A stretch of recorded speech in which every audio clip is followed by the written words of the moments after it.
welcome back Ellen Valentine of Silver Pop, an IBM company. Welcome, Ellen. Hey, Randy, I'm glad to be back. One of the things my students love about your talks on nurture marketing is you have great case studies. You're going all around the globe, literally. I think you put on about 1 million miles this year, talking to companies and seeing how they're doing nurture marketing. Can you give us a couple of great examples of nurture marketing at work? Absolutely. One of the things I love about nurture marketing is it gives companies a chance to really re-engineer their business process and really look at their digital go-to-market strategy and build out some new things. So what I'd like to talk to you about today is Paper Style. Paper Style is a B2C marketer. They sell a lot of invitations and party goods. And what they decided that they would do, instead of just blasting all of their customers with generic one-size-fits-all messages, is that they would actually personalize and tailor all their communications around weddings. And so they worked with our agency partner, Hvalac, to actually build out nurture streams specifically for weddings. So they captured website behavior and actually asked folks if it was their wedding or if it was a friend's wedding.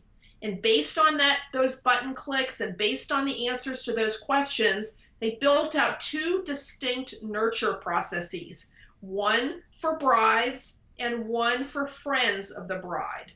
And so doing that and building out these nurture streams over a period of months where they talk to them about invitations, they talk about gifts. If you're not the bride, they talk about shower invitations and those sorts of things, bachelorette parties. Based on those distinct communication streams and really building out personalized communication, Paper Style saw an increase in revenue of 330%. 330% increase in revenue by getting personal, getting automated, and really tailoring things to their audience. And the great thing is they now have a blueprint for communicating for anniversaries, birthdays, all of these key milestones can use a lot of the same groundwork foundation that they laid with their bridal program. Well, that really shows the power of nurture marketing for Paper Style. The other thing I really liked is the fact that they did it for one, proved that that was going to work, got the metrics that they wanted, and then you can build it out for other streams as well. You don't have to do everything all at once. That's a great example. Do you have another? I do. I've got another example for you. This one is a B2B example, and this is Alliance Bus. And Alliance Bus worked with our agency partner, Big Scary Cranium.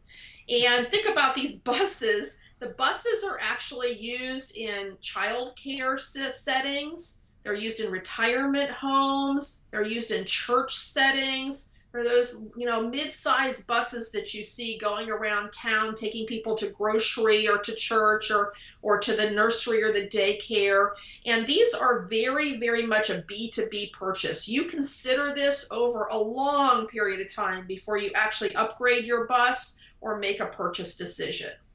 So one of the things that I love about them is that, believe it or not, deciding what bus is appropriate for you is very complicated. There's a lot of state rules and state laws that determine which buses can be marketed to which companies.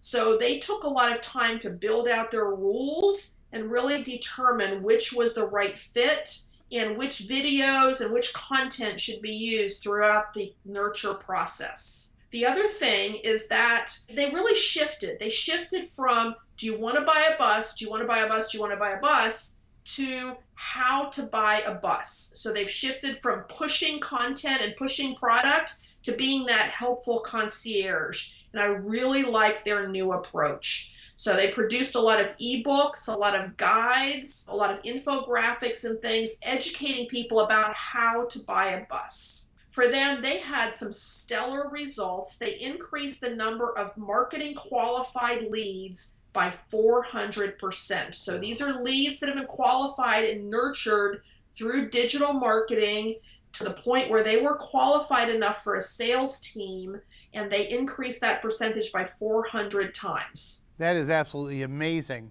And that's a huge increase for the company. The thing I like also about this, it shows that nurture marketing can happen over years. And so you can take people step by step and stay with them using a nurture marketing approach. Do you have one more for us? I've got one more. This happens to be more in the nonprofit realm, more in the event space almost. This is the Georgia Aquarium. And Georgia Aquarium is actually the largest aquarium in the world. And believe it or not, people come to the aquarium for a variety of different reasons. They have corporate outings there. They have, of course, school events there. But then there's also just the families who want to take their child to see the wonders of the aquarium, the giant sharks and the penguins and all the great things at the aquarium. So what I love about the Georgia Aquarium is that they actually worked with us. They worked with Silver Pop and IBM Company to build out automated nurture programs. They built out welcome series. They built out reactivation programs. They built out donation programs. They had a very strong social sharing component to what they were doing. And then finally, what they did in their nurture is they realized that almost everyone that was making a decision about whether to come to the aquarium or not was probably looking at the information on their mobile device. So they actually took all of their nurture communication and they made them very mobile friendly. They stripped down the offers and really streamlined things so it's single images, single offer, small amounts of content, and really streamlined everything that they were doing. Amazing, amazing results for the Georgia Aquarium. After a blockbuster 2013, 2014 was even better. They've just recently increased their revenues 32% by really getting into a customer journey and a persona approach to all of their nurturing. So there's 3 great case studies of what different companies, all different sizes, all different go-to-market strategies, but all using nurture marketing to reach their customers and reach their prospects as they were in the buying journey, in a decision process, to put the brand's name top and center and really foster a relationship so that they could win the business. I really appreciate that not only did they have great results, but they used multimedia, they became very mobile. I think all of those are great lessons for the participants in this MOOC.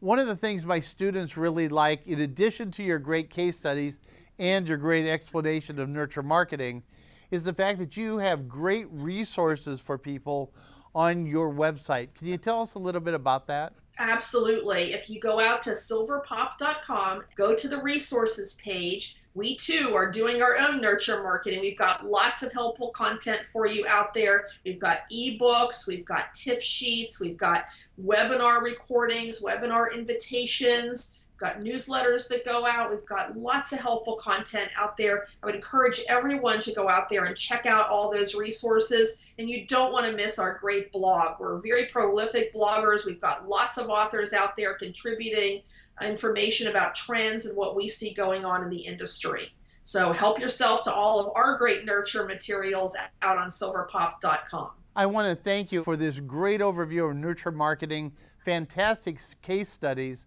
and giving us access to your resources that'll help us learn even more about how to put nurture marketing to work in the digital marketplace. Thank you, Ellen. Hey, Randy, thanks so much. I've enjoyed being here.